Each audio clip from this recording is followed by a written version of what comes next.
Hello, hello, hello.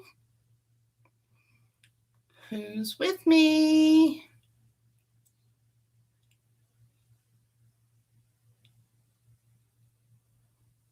Vincy Lou! You're here. You're here. Where else would you be, huh?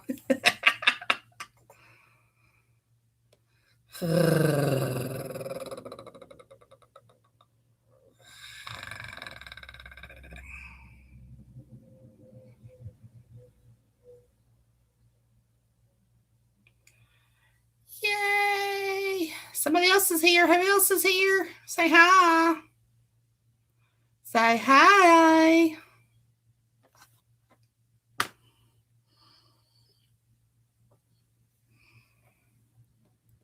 It's Audie.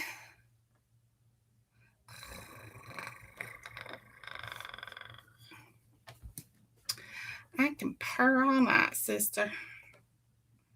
The more you pet me, the more I purr.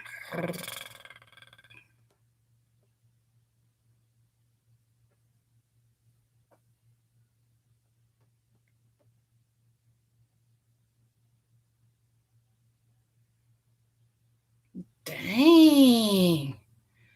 Y'all, are you gonna get drunk? This book is sci-fi, motorcycle, werewolf.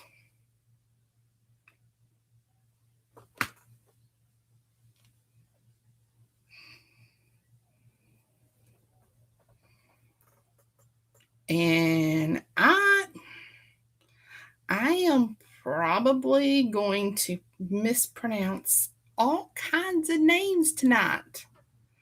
But we are going to Thor's planet.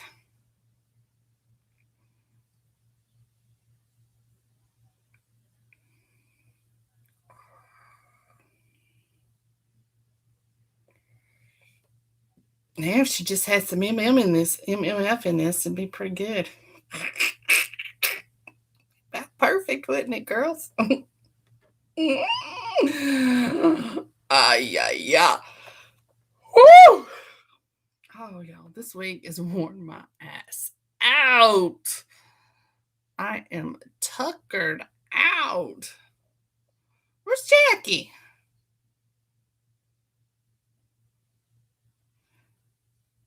Where's Shirley?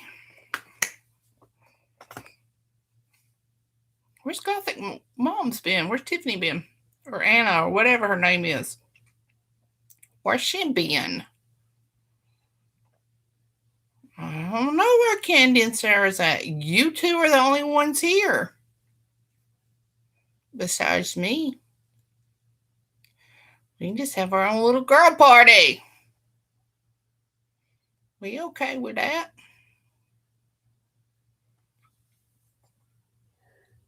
I'll just sit over in the corner and you guys party.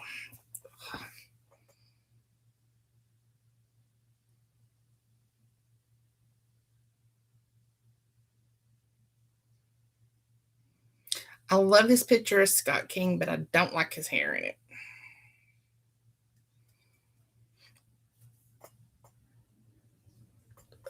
Is it her? Candi could have forgotten the whole thing if she's busy with the paranormal hunger, the PH group. All right. Odin's Wolves MC Rage Redemption, Book 1 by Ms. Candi Fox. All right. And that is Scott King. And if I'm not mistaken, he recently had contracted a virus that knocked his hearing out. Whew, I think that was the model. I read about it, and it's been a couple months ago now. He got that about the same time all this hit, but his wasn't coronavirus. I should probably take my hair down. Or maybe not.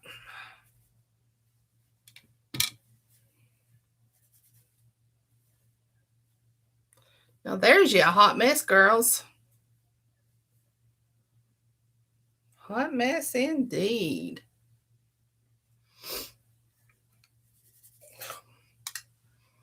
Still smell color.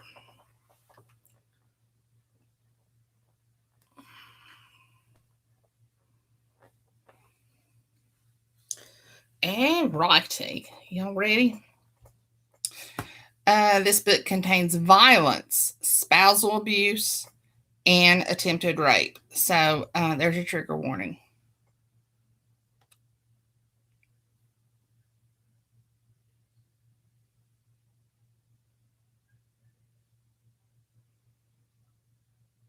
Okay.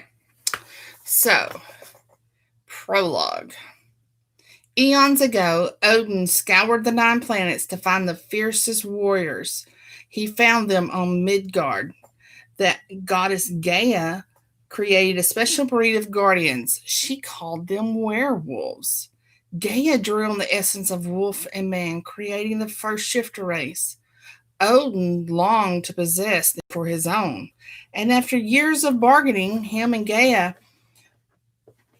with Gaia, she allowed Odin to take 100 of her gardeners with him to Asgard. Over the centuries, Odin infused the guardians with his essence, making them immortal, giving them abilities other werewolves did not have. Upon his withdrawal from Midgard, he left the warriors there to protect the humans. He tied their fate with a blood witch who would make them stronger and a lot more powers than he had hidden inside each of them.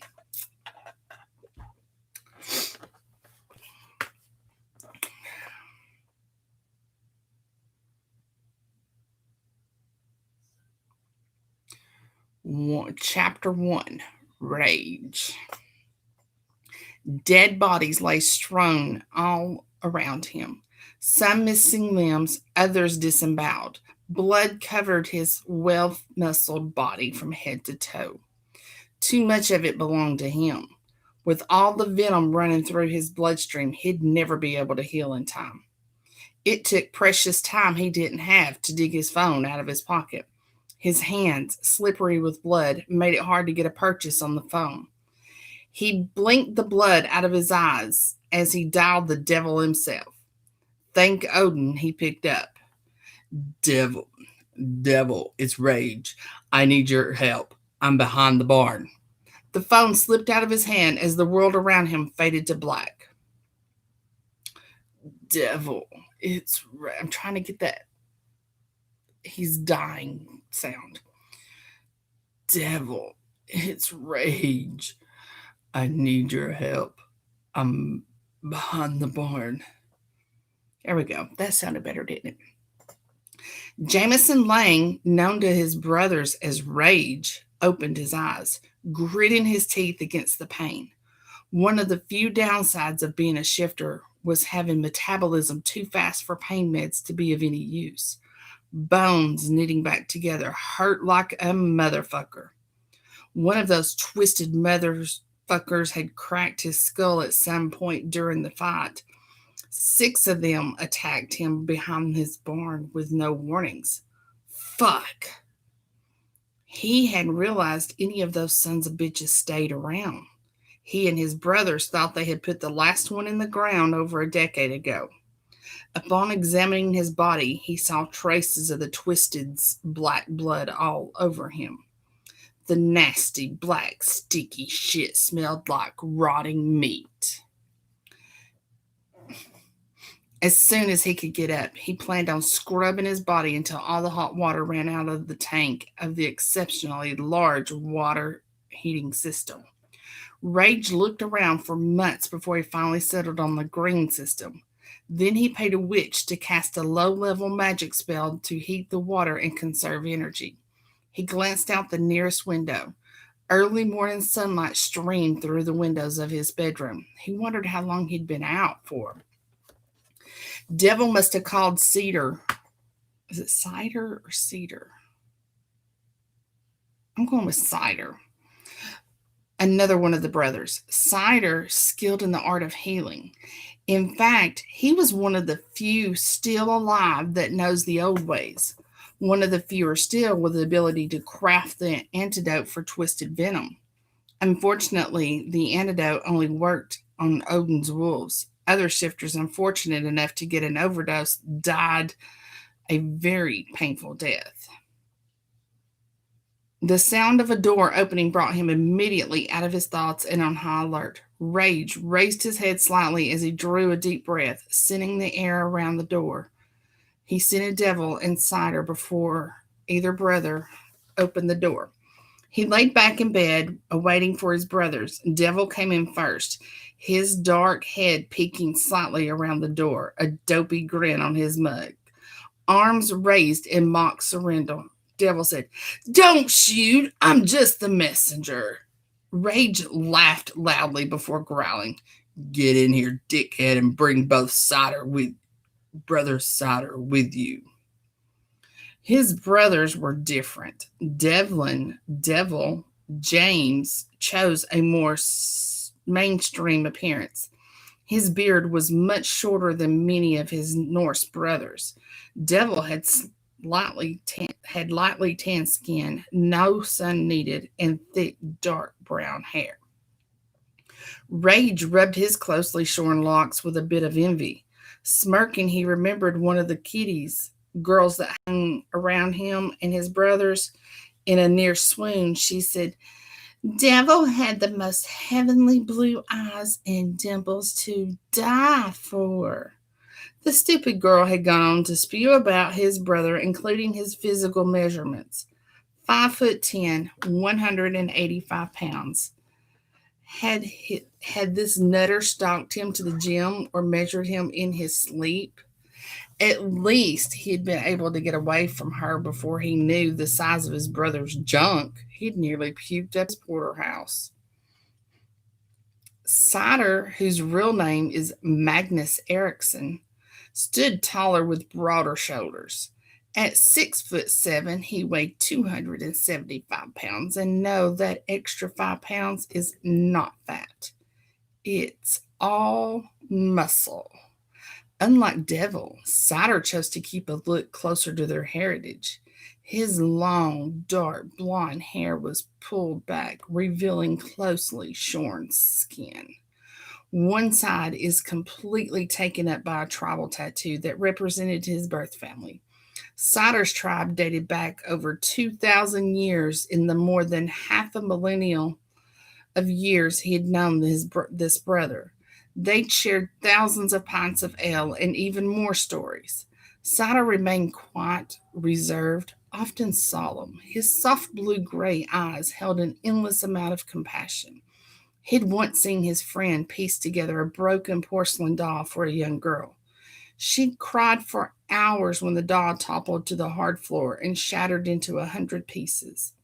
Cider patiently gathered every piece, every speck of dust, anything related to the doll. Then, without sleeping over the next 3 days, restored the doll to such quality it looked brand new.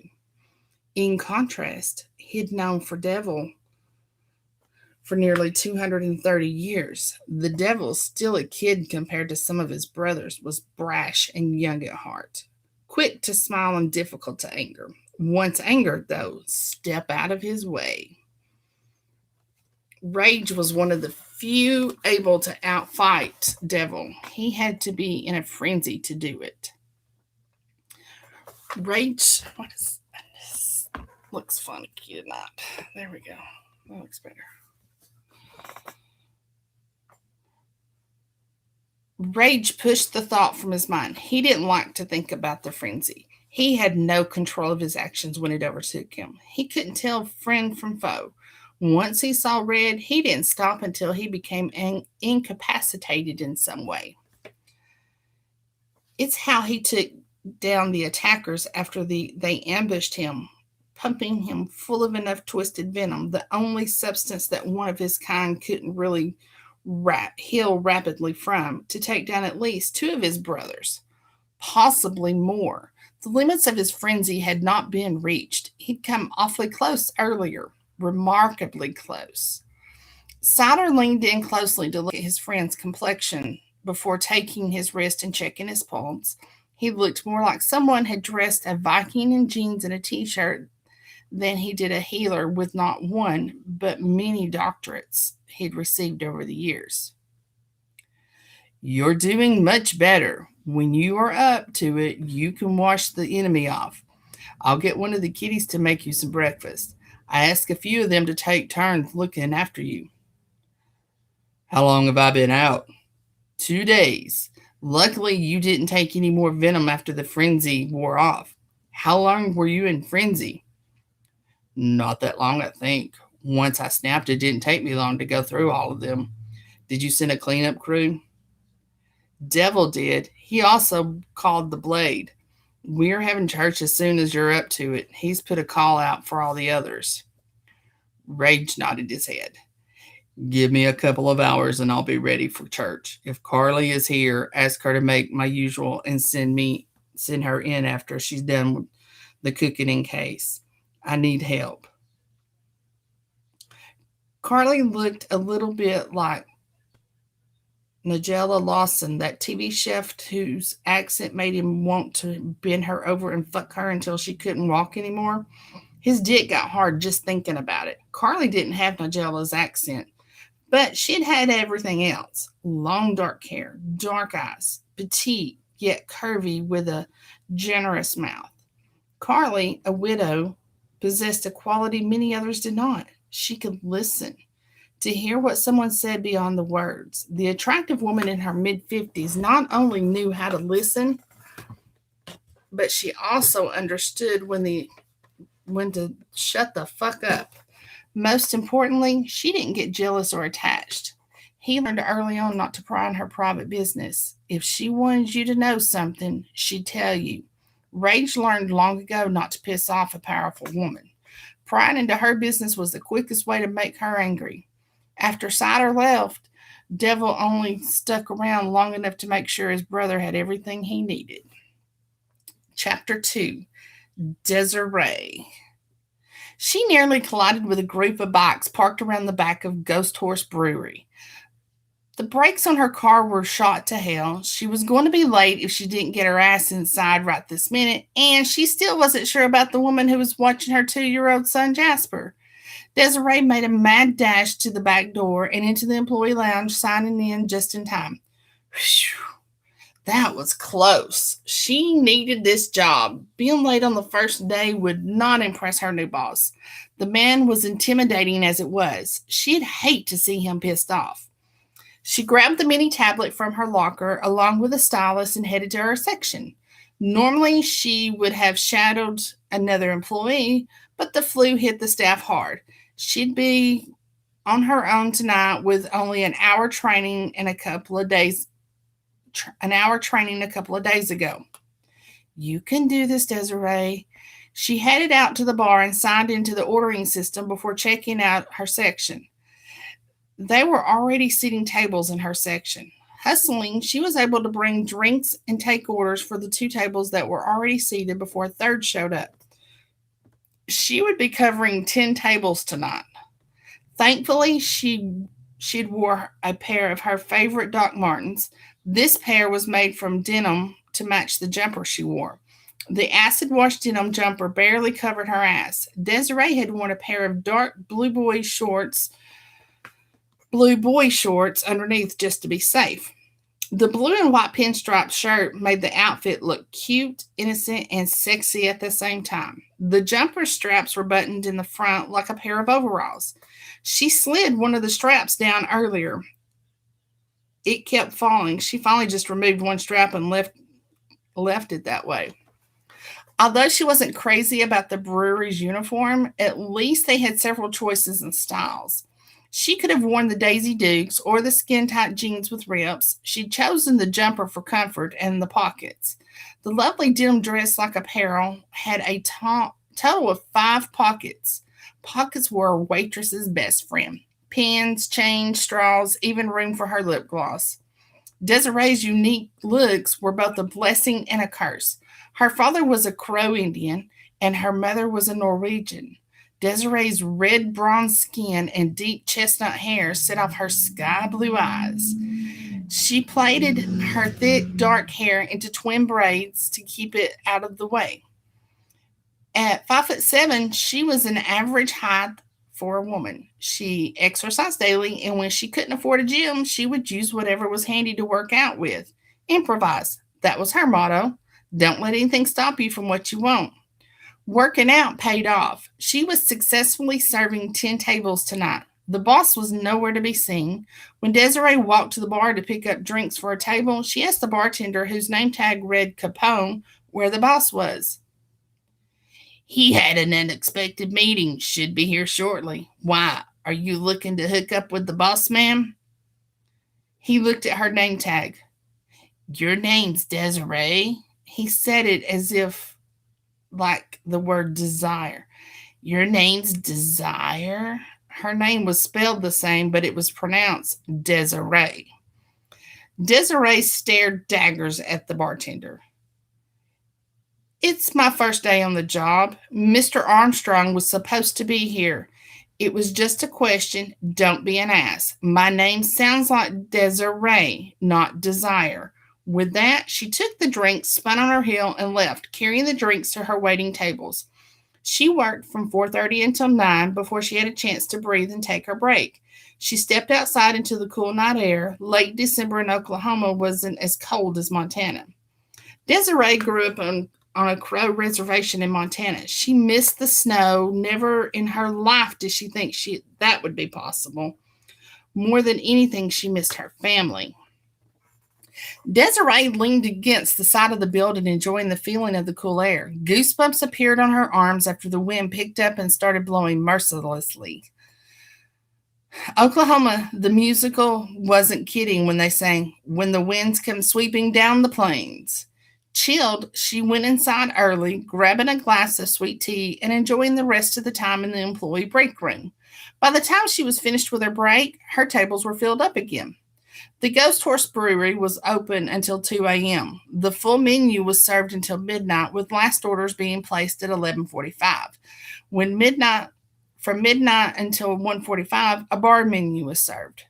White Horse, Oklahoma was a small town with around 3,000 people. She didn't imagine they would have much of a large crowd late at night. Instead of the customers standing out, there was a line waiting for tables when she came back. The bartender gestured for her to come over as she headed back to the floor. Bossman's back. Wants you to serve the private room. Jenny will take over your tables. Thanks. I'll head there now. Wait, I'll fill the tray with Odin's ale. That's not on the menu. Is it a secret order or something? Like the fast food places with their secret menus? Capone chuckled. Yeah, kinda, only this stuff isn't for sale to the general population. It's reserved for Odin's Wolves MC. A bikers club? Yeah, didn't you realize the boss man is part of the MC? He wasn't wearing a cut when he interviewed me. No worries. You will get to know the brother soon. I'm a prospect. I'm not allowed to wear my cut when I'm tending bar. I don't know much about MCs, but isn't it unusual not to have your cut on at all times? A little, but OW is a bit different. They don't follow any other rules but their own. I can appreciate that. While they were talking, Capone had been filling a tray with large mugs of ale. The mugs were large pewter tankards instead of glass.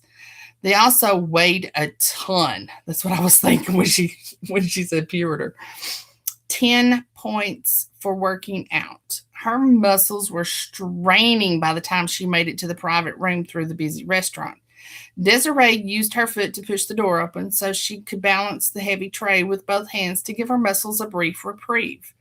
10 large men in biker's cuts sat around a huge wooden table. Their easy banter attested to their brotherhood. The conversation continued to flow as Desiree set the ale before each of them. She paused at the head of the table when her boss, Brett Armstrong, motioned for her to stop. As he took the tray from her, Desiree noticed he wore a biker's cut, a patch on the front, and the word Ghost written on it. She wondered why her boss's road name was Ghost. Perhaps she could ask him the story behind the name sometime after they were better acquainted. How's your night going? How's your first night going, Desiree? She pointed to her name tag. Please, call me Ray, Mr. Armstrong. Her brothers chuckled. A few made comments she couldn't understand over the laughter. Mr. Armstrong pointed to the patch on his cup. Ghost, the name. Welcome to the pack. It took her a second to register the meaning of the word pack. It wasn't the word she expected him to say. Smiling widely, she replied, Sure thing, Ghost. My first night is going well. Ghost had taken the tray from her on arrival, and the men had taken a tankard before passing the tray down until everyone had one in the front of them. Excellent. That's what I like to hear. Ready to take some orders? He quirked a brow at her, giving her a lopsided grin and a mock challenge. Hell yes, I am, Ghost. Ghost threw his head back in laughter just seconds before his brothers joined him. Desiree whipped out her ordering pad, ready for action.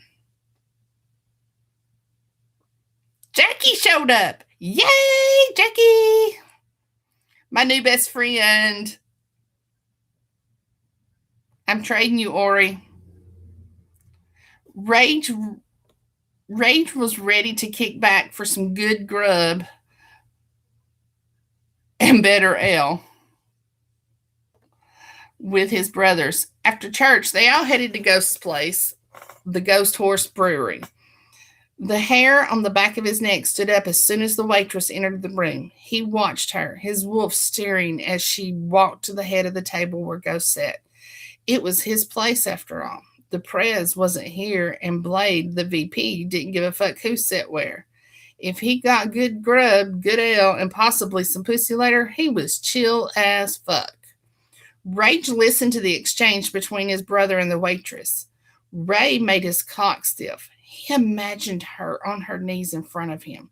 One of his hands was wrapped in her hair, moving those luscious lips up and down his massive shaft, pushing farther with each stroke until he hit the back of her throat or she gagged. Ori, you got them toys and running? Bzzz. He continued to watch her as she worked her way down the table for orders. Closing his eyes, he breathed in her scent. She smelled like cinnamon, cloves, and vanilla with a hint of something else spicy. Once his eyes met with her icy blue ones, a bolt of recognition ran through him. His wolf cried out, Mine. He gave the thought a mental shake and placed his order. What the fuck was that about, Wolf? He clearly heard his wolf once again claim mate. His brain must still be addled by the poison. He'd lived hundreds of years without a mate. There was no way this stranger that he'd never even spoken to was his soulmate. His one true flame. No, he'd lost the only chance he'd ever had a true love when his wife and child were murdered. He took in her face, her long thick hair and her killer curves. Rage barely managed to get his order out without making an ass of himself. Without pulling her to him and kissing her until she admitted she was his and his alone, as soon as she left the room, Devil elbowed him. You gonna bang that later? He growled at his brother before he knew it. He jumped out of his seat, his hand around Devil's throat. Whoa, bro, I meant it as a question. You all right? The red bled away from his vision. What the fuck? Putting his hands on a brother was saying something stupid. Devil was a wise ass. He was always making cracks. Instead of apologizing, he found himself saying, Don't say things like that about her. He didn't bother to contain the growl in his voice. Pushing his chair back, Rage announced, I'm going to get us another round. He headed out to the bar. He ordered another round from Capone. Tell me about the new girl. It was an order, not a question. Capone didn't even raise an eyebrow as he filled 10 more tankards of ale. Neil, today's her first. No more than I do. Rage scowled at the prospect. Fine. He grabbed the heavy tray, taking it back to his brothers. She spotted him carrying in a second round. Thank you. He set the tray down, letting his brothers serve themselves, and began helping Desiree put the last few empty tankards on her tray. Name's Rage. Let me help you carry those. Might as well get them another round. He could see she was going to balk at the idea of him helping her. There's a lot of us, and we drink fast. She smiled, giving her okay. He carried the tray back to the bar. As soon as Capone saw him, he started filling more tankards. This time, he put 5 on 2 different trays instead of 10 on one tray. Rage grabbed one and let Desiree grab the other, though he could have easily carried both. After he had his third tankard of ale, he began to relax. Desiree and 3 other servers came in carrying trays laden with food. He cut into his perfectly rare steak, taking a large bite of the juicy meat, savoring the flavor fully before digging into the rest of his meal with gusto. Rage had time to go over the day in his mind while he ate, since most of the conversation died down when the food arrived. Carly arrived to help shortly after Devil and Cider left his room. She helped him scrub off the black ichor from his body. She'd also sucked him off like a pro, draining his balls. Nearly 2 hours later, he hopped on his bike and made the short drive to the old schoolhouse. The brothers had purchased the abandoned high school 5 years ago. 3 years later, they'd finished the last of the remodels. Rach smiled as he ate. He was proud of the remodeling job done on the high school. While he hadn't done it all by himself, it was his design that was carried out. The cafeteria had been turned into a bar where the brothers would hang out when they weren't at the White Horse. As his brothers gathered from all over the world, the private room in the brewery would not be big enough. It might be fine for 10 of them, but it wouldn't hold more than 50 of his brothers. Most of the classrooms had been converted into ensuite bedrooms. Privacy was the best way to keep the peace. He kept the gymnasium and the workout room as it was. The school wasn't big enough for a swimming pool, yet he added a natural saltwater pool and 4 large hot tubs. Rach hired a witch to dig out a basement under the school, as magic was the easiest way to build a basement on a pre-existing building. The finished basement was more of a dungeon, a place to keep enemies, a place to interrogate them, and easy to clean up. What had once been a small auditorium was now where they held church. The auditorium seated 250, so they had some room to grow. With the Twisted back in action, fortifying their numbers might not be a bad idea. Church didn't take long. Blade asked for Rage to fill in the details of the attack, then said he was calling all the members back home. When the supernatural world spilled into the mortal world 10 years ago, the Twisted disappeared. His brothers scattered across the world to keep a vigilant watch. Late last year, he felt Freya's presence on Earth, something he had not felt for decades. Rach was still researching the incident, yet he believed that a blood witch had awoken and Freya was somehow tied in. Between the Blood Witch and the Twisted, it was time for his brothers to gather. White Horse would be their new home. Blade put the call out. Now he would make sure everything was ready. As the sergeant at arms for the Wolves, it was his job to make sure his brothers had the tools they needed to fight the Twisted. While he finished his meal, he caught the eye of Desiree as she came back with a refill of ale. He smiled at her, flashing dimples. At least if his beard weren't so thick, she could have seen his dimples. She returned his smile shyly, placing his drink in front of him before clearing away the empty plates. At closing time, Ghost left the private room to make sure the regular customers left. Most of his brothers scattered. They were headed to base or off to chase some tail. Chapter 4. Desiree.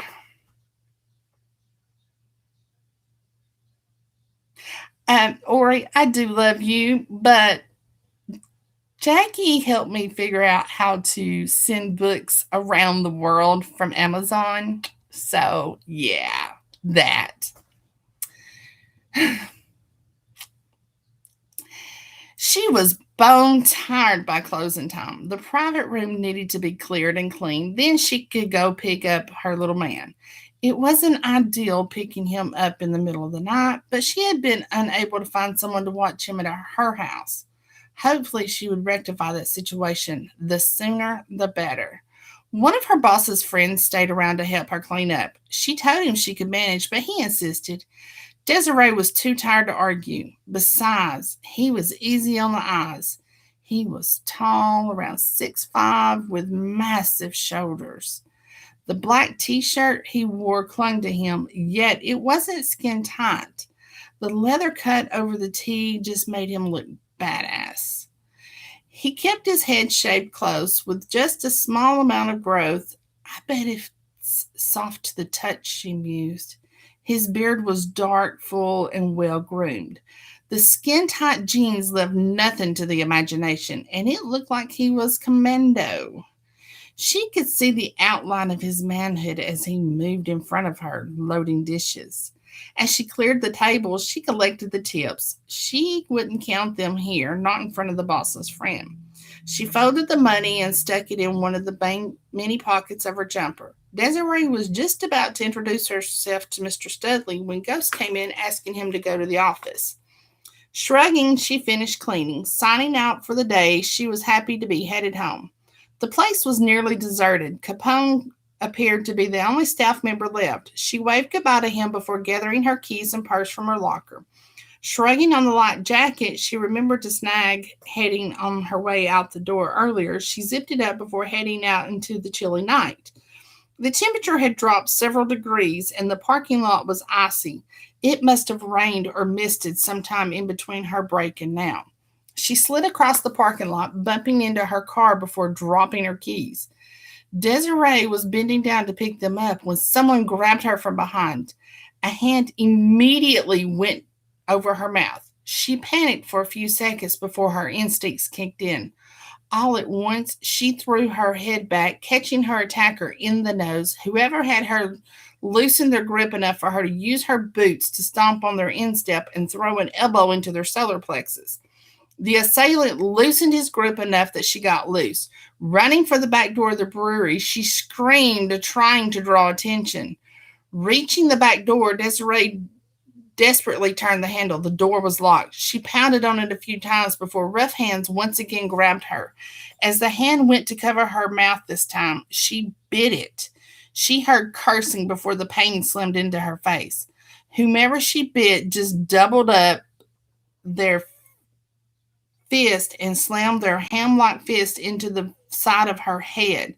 Stunned from the strike the assailant dealt, she felt her body being lifted from the ground and slung over someone's shoulders like a sack of potatoes. After regaining her senses, she beat on the broad shoulders of the man. She screamed again, this time hearing voices. Her hopes brightened. Maybe her boss heard her and was coming to help. Desiree couldn't see anything, yet she swore she heard Ghost's voice. "Put her down." "Gladly," she heard. The voice sounded so familiar. She was thrown to the ground, striking her head on the asphalt as she landed. Her vision blurred. She felt a wet warmth seeping from her temple just before her vision faded into nothingness. Got time for another one.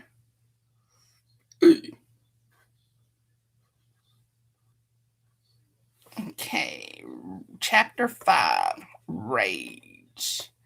He didn't know who in the hell this piece of shit thought he was putting his hand. Let me start that over. He didn't know who in the hell this piece of shit thought he was putting hands on his woman, even if she didn't know she was his yet.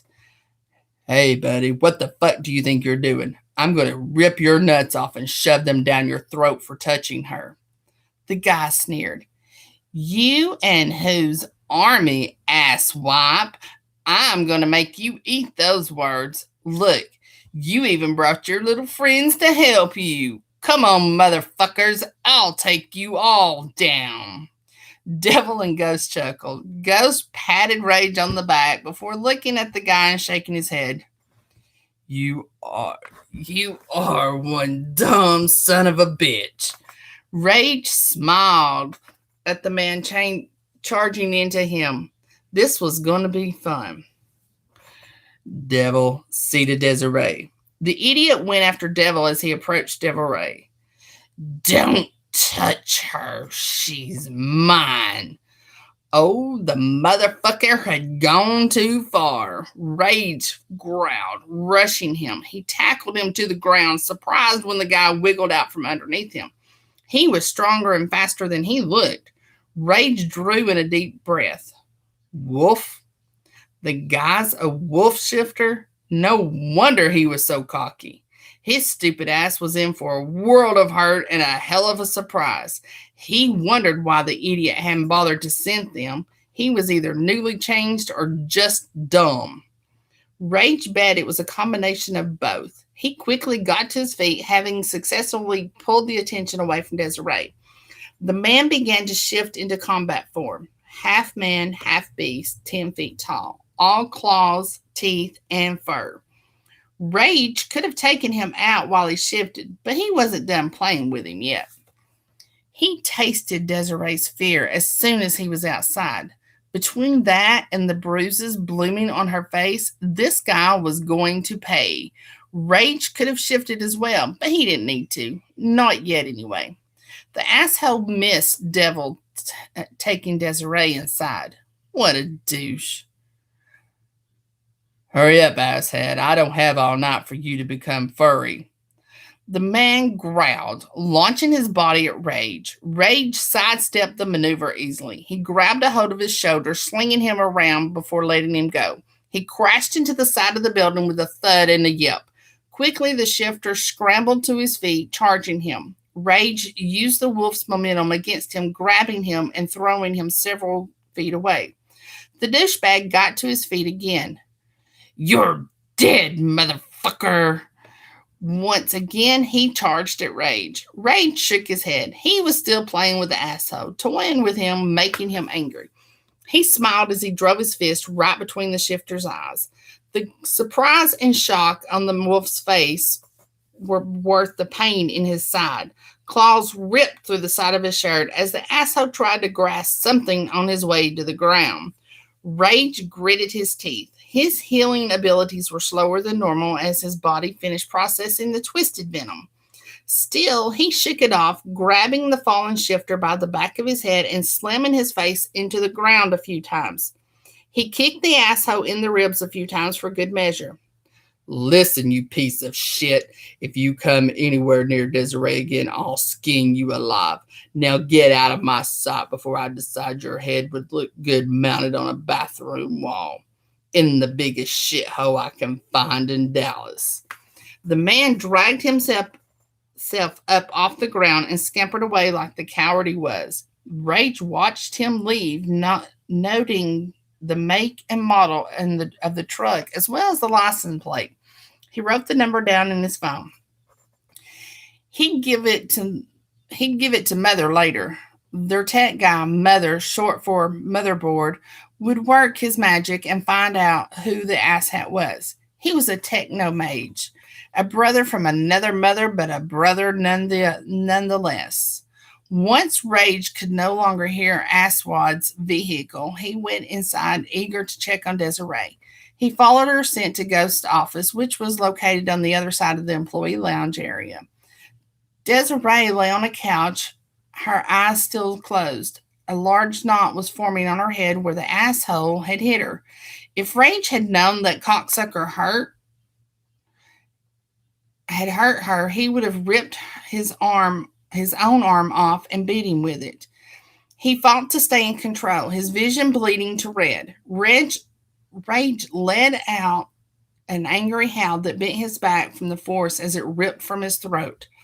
The urge to kill. Nina, I just had a vision of Marty doing the howl.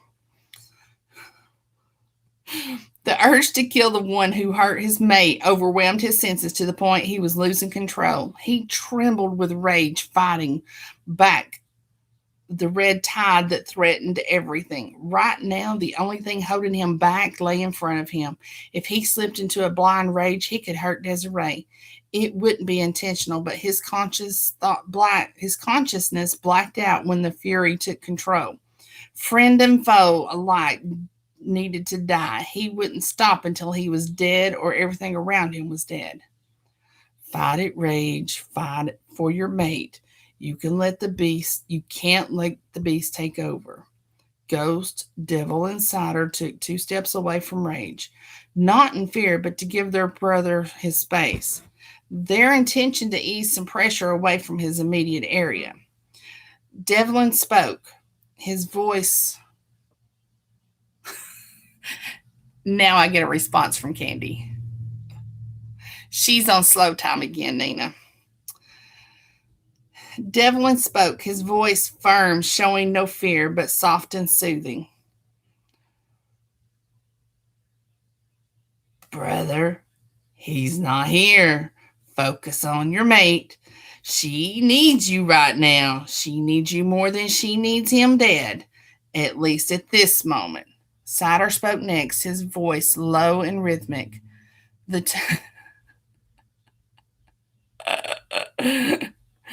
The tones of his voice had been used over the centuries to calm even the fiercest animal.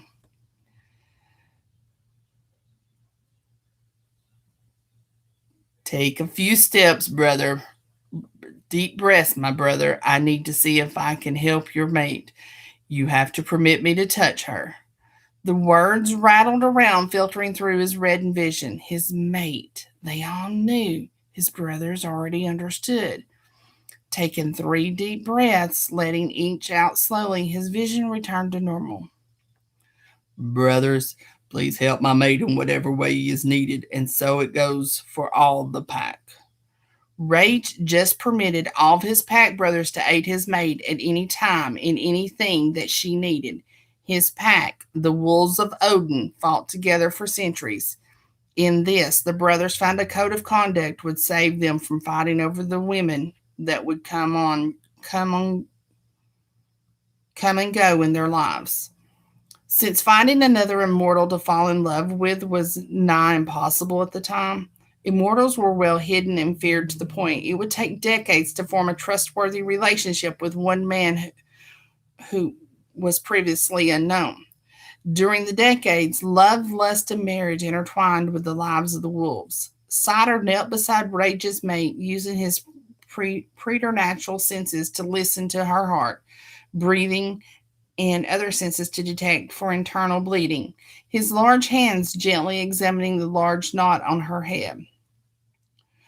Brother, we better take her to the ER. I'm worried about her head injury. She's been unconscious too long. I want to make sure it's not something more serious than a concussion. The prospect has a cage we can take her in. He had to make deliveries before work. I'll have him pull it around back. Give me 5 minutes, then bring her. Make sure you keep her warm. Rage took the shearling blanket from the back of the supple leather couch, wrapping it around Desiree before slipping his arms around her. He cradled her in her arms, picking her up, first bringing her close to better hear her breathing and heartbeat. Neither seemed off to him, though he had no medical training nor the gift of healing like his brother. He had been through enough battles, he knew the sounds of someone dying. He had heard the death rattle thousands of times in his life. With the twisted showing up again, he would be hearing the rattle again, and soon. Death and mass destruction always followed the twisted. A vile race that twisted even the laws of the paranormal, each of them inherently evil with no conscience, no morality, and no qualms with destruction of any sort. It was like someone had merged a chaos imp and a greater demon and stuck it inside a pandemonium vampire, then covered it with wolf fur. He'd rather be ripping twisted limb from limb. Anything was better than holding his unconscious mate in his arms. Yeah, he just met her, but that's how recognizing your mate worked, at least for his kind. There was an undeniable knowing. It was as if the last piece of the puzzle clicked into place. He looked down at the unconscious form in his arms. His heart swelled with an emotion he locked away centuries ago. The last time he had loved someone, it ended rather badly. No, he wouldn't go down that road. 5 minutes later, he carried Desiree out the back door and into the waiting vehicle. Sider opened the door as soon as Rage stepped out of the back. Capone sat behind the wheel. The drive to the hospital took 20 minutes. Several smaller cities and towns shared a local hospital. None of them were large enough to have their own. It felt like the longest 20 minutes of his life as Capone pulled by the doors to the emergency room of Grand Oak Medical Center. He carried Desiree's still unconscious body into the building. I need some help. Staff members quickly surrounded him. He placed her on a gurney, allowing the staff to take her away. Rage found his way to the waiting room. A nurse came out and took information on her injuries. Ghost showed up just in time to give them her personal information. He had it all on his phone. Does she have insurance? Ghost shook his head. I don't believe so. She just started working for me. Rage interrupted. I'll take care of the bill. He dug out his wallet, giving them his ID to copy. I'd rather keep this anonymous for right now. Not a problem, Mr. Lang. Ghost handed Rage a ringing phone. It's Desiree's. Hello. Rage answered the phone. He wasn't sure what else to do.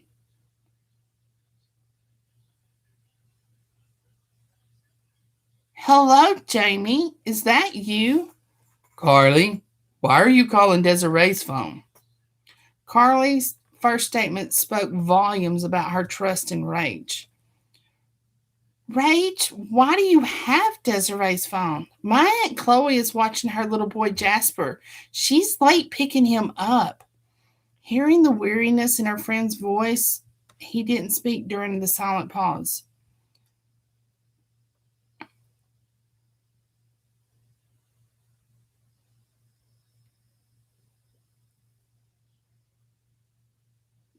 Jamie, Mom is in intensive care. I sent Chloe since they are twins and booked a later flight. Normally I would just keep him. I figured she just worked late. I wish that were the case. She was attacked outside the pub. The guy threw her to the ground when we came out. I didn't know it, but she struck her head. It knocked her out and she still hasn't woken up.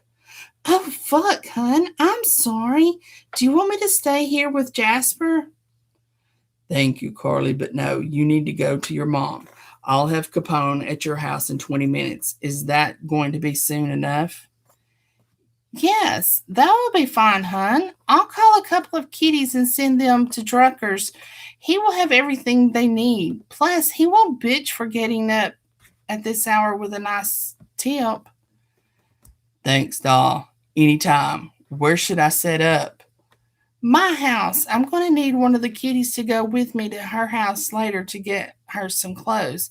I have a gut feeling the attack wasn't random. I'll have Amy on call. Just send her a text with you. Just send her a text when you're ready. Good luck. Oh, I think I got that backwards. He said, my house. I'm going to need one of the kitties to go with me to her house later to get her some clothes.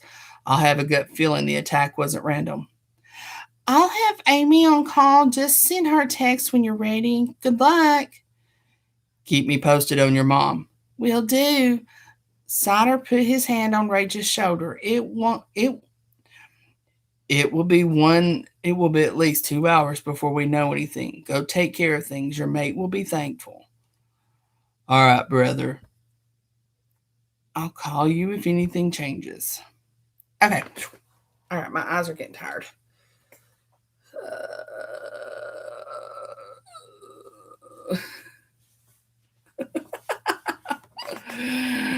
All righty.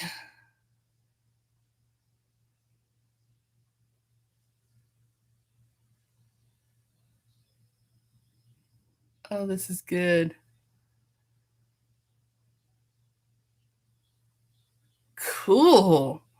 Now, was Scott not the one that lost his? I was telling the girls earlier, if I'm not mistaken, wasn't Scott the one that lost his hearing here about the time Corona hit over here? Didn't he lose his hearing to a different virus or something? Bacterial infection or something? The hotel scene. What chapter is it in?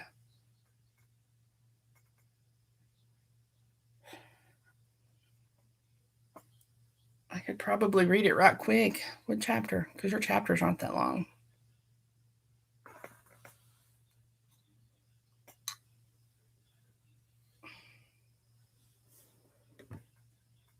Yeah, he was, the last I read, he was getting better. Let's see.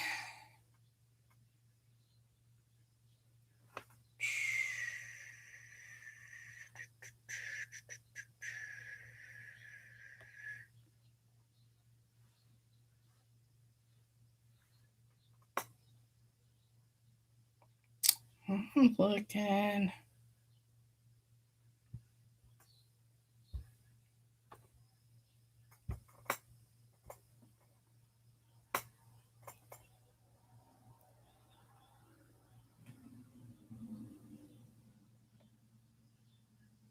Okay. I bet. Chapter 15. Does that sound about right?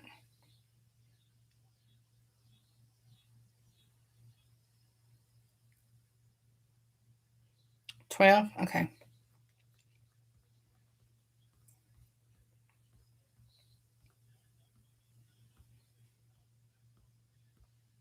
Okay. Chapter 12. Rage. The days fled into weeks, nearly a month later, and there had been no sign of Edgar. He still had patrols out, and someone always accompanied Desiree and Jasper anywhere they went. Rage spent time every day with his mate and cub. He had shown Desiree the rest of the property as well as the clubhouse and grounds. Tonight, they were going on their first official date. Cassie volunteered to watch Jasper for the night. He had made reservations at the White Horse Inn and secret reservations for a room. He figured Desiree would be more at ease the first time if they were in a hotel by themselves. He thought of making love to her every day since they met. He'd been sleeping next to his mate for nearly a month and kept his hands off her luscious body. Night after night, she'd slept next to him wearing one of his t shirts, her scent driving him insane. He could smell her desire, yet she held back. Every morning he woke up so hard he could pound nails with his cock. He snuck out of bed and went for a run in the woods, take care of his raging heart on in the cool air where she couldn't hear him moan out her name. No matter how many times he jacked off, it wasn't enough. It wouldn't be enough until she was buried balls deep inside of her warm until he was buried balls deep inside of her warm little cunny, her juice dripping down his balls and soaking into the sheets. First, he would feast on her sweet, juicy lips until she begged him to fuck her. He wanted desperately to unleash the wild side she worked so hard not to show, the one she feared unleashing. Jamie smiled, adjusting his tie.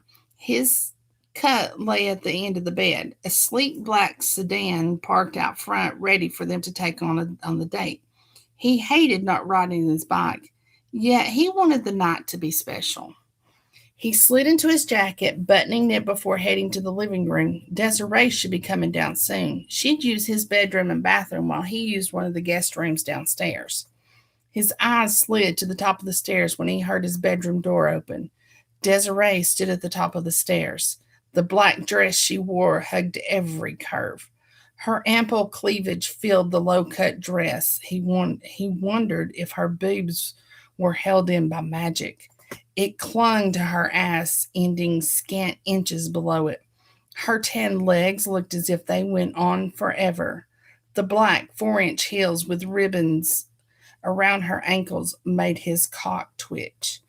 He swallowed hard, the bulge in his pants growing painfully tight and pressing against the material of his trousers, straining to be free. She blushed when she caught his eye.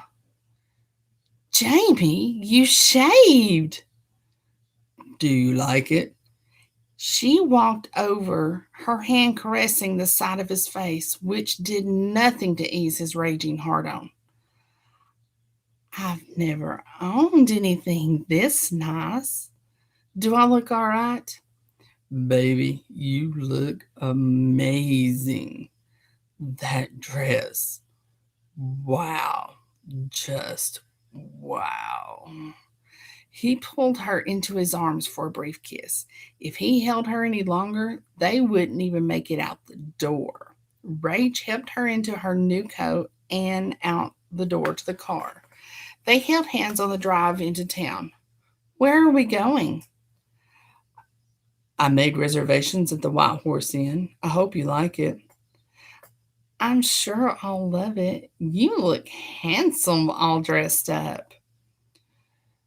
Does that mean I'm ugly the rest of the time? She laughed, a blush spreading across her cheeks. No, it's just that I've never seen you dressed up before. There are many things about me you don't know yet, including how I look naked. He waggled his eyebrows, a lopsided grin on his face. Rage kept his eyes on the road, mostly.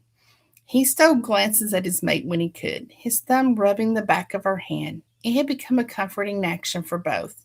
A valet opened his door when they arrived. He handed the keys to the sedan over and opened Desiree's door, keeping his hands on the small of her back as he guided her inside. The inn, which was over 100 years old, had been updated, keeping with the original theme. Most of the interior consisted of highly polished wood, with rich rugs and draperies lent into the ambiance. Their table sat close to the fireplace, a cheery fire burning welcomingly. He pulled out Desiree's chair before taking his own seat. Magic candles lit each table in soft light. Desiree's eyes widened as she looked at the menu.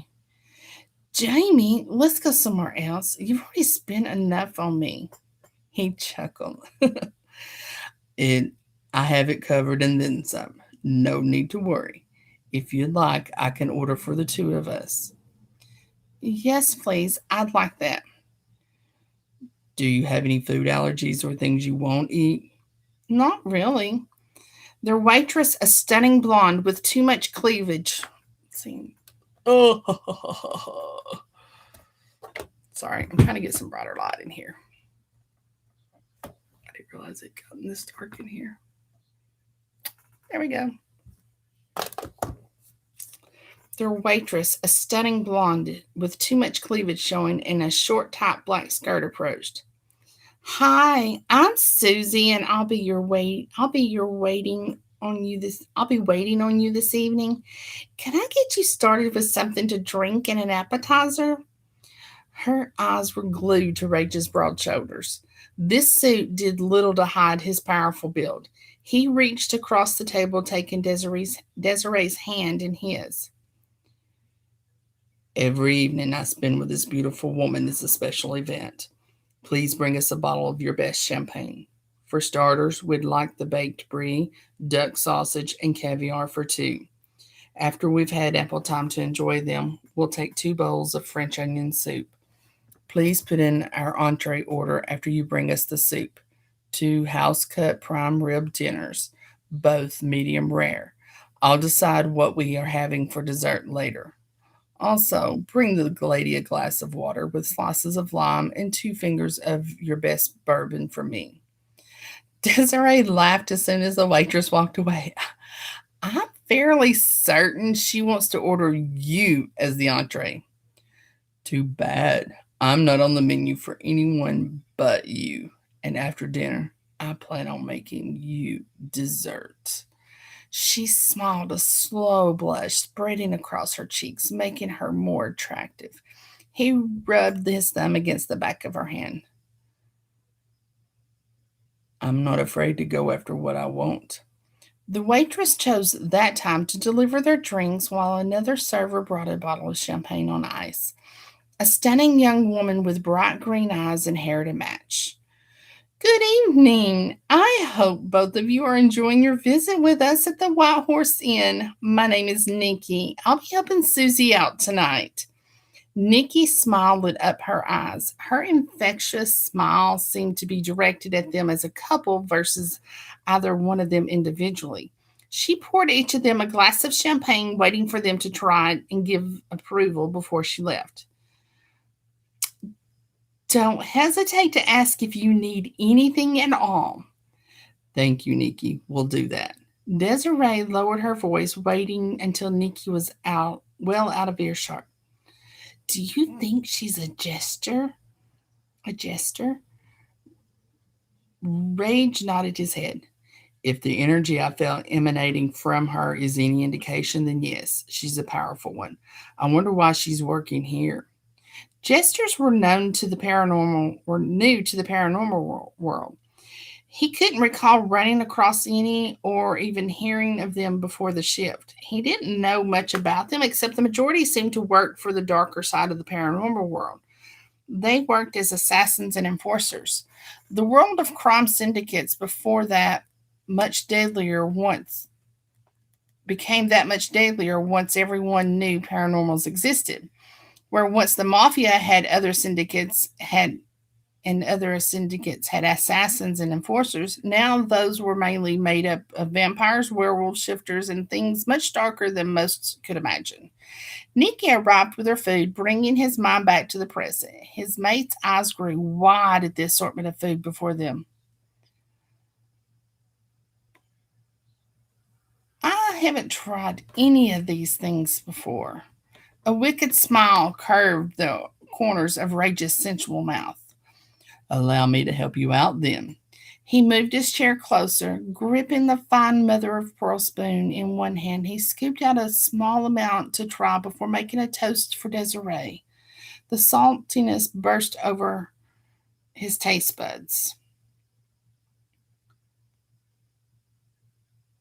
Do you want to try it by itself or with the accoutrements? I think I'll try it on the toast points.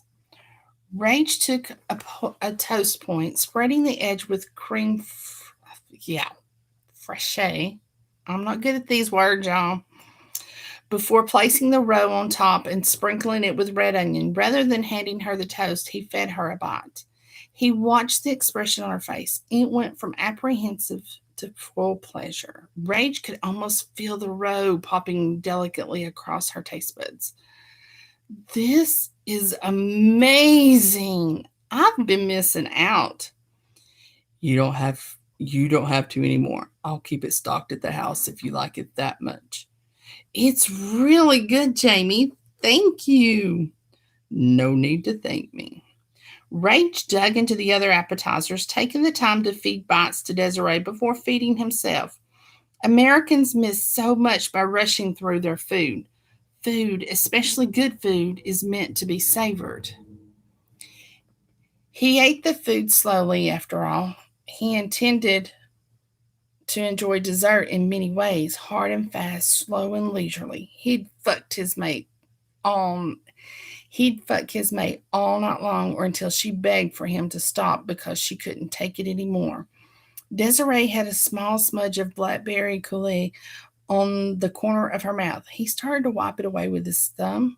Instead, he leaned in closely, closing the distance between. His breath hot on her face. He gingerly licked it from her face. He could hear an intake of breath. Her breathing sped up, and he could smell her desire. Until then, he was unsure if he affected her in the same way as she affected him.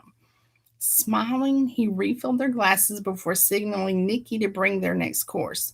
Susie seemed to have disappeared. He hadn't seen her since she delivered his bourbon earlier. The the French onion soup tasted superb, one of the best he'd had, and he happened to have plenty in France. This was a more modern version than the one that took the world by storm, originated in 18th century Paris, France. The prime rib arrived just after they finished the soup. There is no way I can eat all of this. You're gonna make me fat, she laughed. Rage laughed. I might buy that. I might buy that if I didn't know you were a wolf. Shifter metabolism runs faster than humans. You have to eat more to fuel your body. Okay, you caught me. I didn't want to look like a pig on our first date. Or the last few weeks you've been living at my place. A deep blush crept across her cheeks. Rage realized her ex, the stupid motherfucker, must have repeatedly said something about her weight. In his mind, she's perfect. No need to be shy around me, Desiree. Take what you need. There is no shame in fulfilling your appetite. Thank you. You've been kind and generous. She paused, taking a deep breath. Why? The question said softly enough. If he didn't have wolf hearing, he may have missed it. Rage flagged down Nikki. Could you please keep this warm and have it sent to our room in a couple of hours? Put the food on my hotel room tab and please give yourself a generous tip. Of course, sir. Is there anything else you need? If you'd pick something out for dessert and send it up later with another bottle of champagne. He stood up, offering his hand to Desiree. Come, let me show you why. She took his hand without hesitation, allowing him to lead her out of the restaurant to the elevators. I took the liberty of booking a room. Rage ran the back of his hand gently down her cheek. He could see apprehension and a bit of fear in her eyes.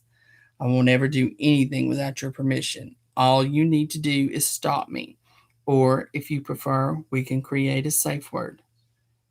Sometimes it's easiest to use the stoplight system until you know what you like and don't like. Green for go, yellow for slow down, proceed with caution, and red for stop immediately. Is that okay? Yes, she smiled softly. Oh, that was him. Sometimes it's easiest to use the stoplight system until you know what you like and don't like. Green for go, yellow for slow down, proceed with caution, and red for stop immediately. Is that okay? Yes, she smiled softly. I can work with that. Good. The elevator doors dinged open. Rage led her to the room. He had half a mind to back her up against the wall and take her hard and fast. Not the first time, he kept reminding himself. Slow and steady wins the race. In this case, he would be winning the mate he yearned for. The room could have been on the set of an old West movie. The people that owned would have been wealthy with the king size bed and velvet spread with matching curtains. Over the centuries, he'd grown to appreciate decor. Ancient warriors had many skills, including art of some form. While he'd never been Martha Stewart, he had an eye for some things. Mostly he had eyes for his mate. He watched as she wandered around the room in awe. 2 dozen long-stemmed roses sat beside the dresser. 2 white roses stood out among the bright red blossoms, one for Jasper and one to represent him. This is stunning. I've never seen anything so elegant. I love the room. I still want to know why you're being so kind. He reached her in 2 long strides, crushing her to him. His mouth slanted over hers in complete possession. She didn't balk or hesitate. Her arm slid around his neck. Rage picked her up to get a better angle on the kiss. She wrapped her legs around his waist, bringing her core up against him. He could feel her heat through his clothes. Desiree whimpered when he stopped. He chuckled, shrugging out of his jacket and tie before picking her up again. He set them down on the bed, slipping her zipper down slowly as he pushed her dress down to her waist. He sucked in his breath when he realized she hadn't worn a bra. Her dusky pink nipples stood at attention. Rage thought the lust building inside.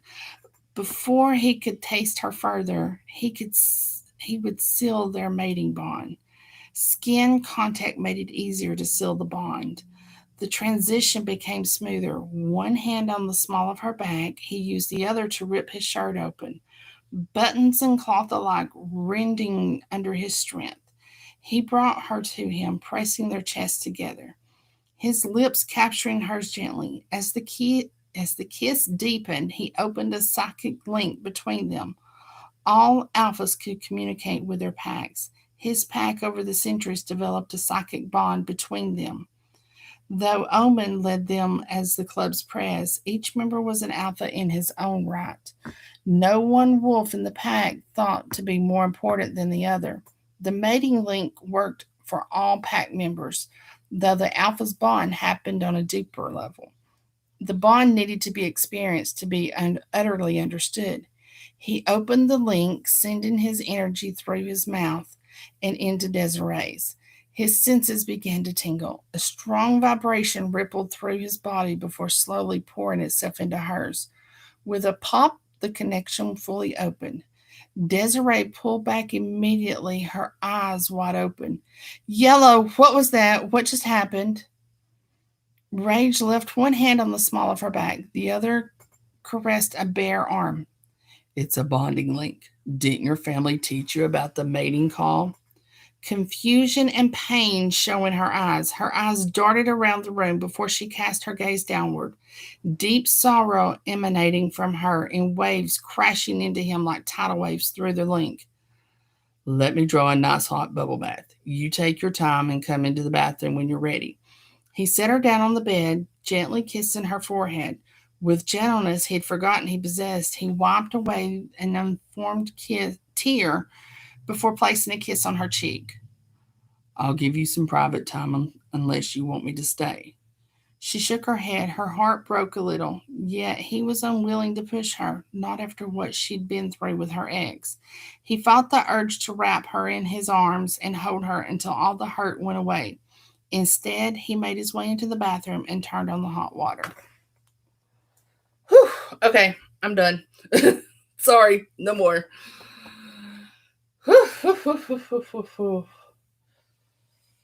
All righty.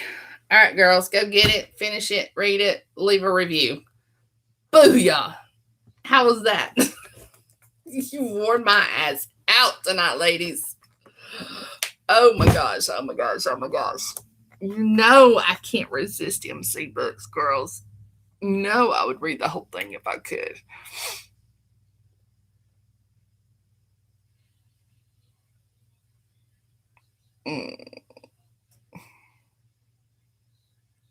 Too bad I don't have a live read tomorrow night, or I'd still be sitting here just like this. Alrighty. So tomorrow in Paranormal Hunger, get your asses over there, starting at midnight tonight, I think. And for like 24 hours or something, there's going to be takeovers. So drop in on and off all day tomorrow and check out the artists, or the authors and the artists, because authors are artists and so is their book covers. Check everything out, buy you some books, have some fun, play some games, harass some authors, and all that fun stuff. So there, I got it all in. Okay, y'all, I'm tired. I'm going to bed. I got to work tomorrow. So, all right, ladies, have a great evening. Thank you, Miss Candi, again for letting me read your stuff. You know I like it. All righty. Have a great evening and happy reading.